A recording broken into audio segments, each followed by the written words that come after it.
Hello, I'm Stuart. Before we start, we want to share that this video uses AI for graphics and voice, but all the information is manually researched by our team. Here in the video, we will share the details for the Sims 3 error code 0x039e8475. As per our research, this error appears when players try to launch The Sims 3 using the EA app. The game download goes fine, but when launching, players get a black screen along with this error code.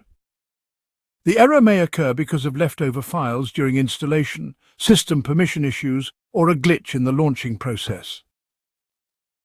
The first thing we suggest is to power cycle your device. Simply shut down your system, disconnect it from the power source, then wait for a few minutes and then restart.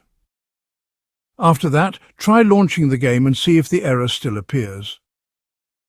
If power cycling didn't help, then try running the game as an administrator.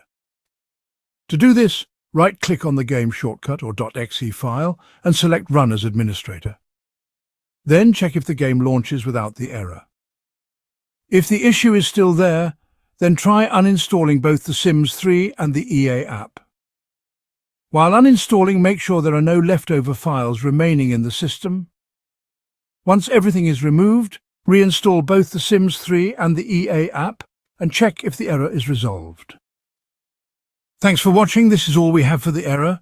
If this video helped, don't forget to like, share and subscribe. Have any questions or issues? Drop them in the comments below. See you in the next one.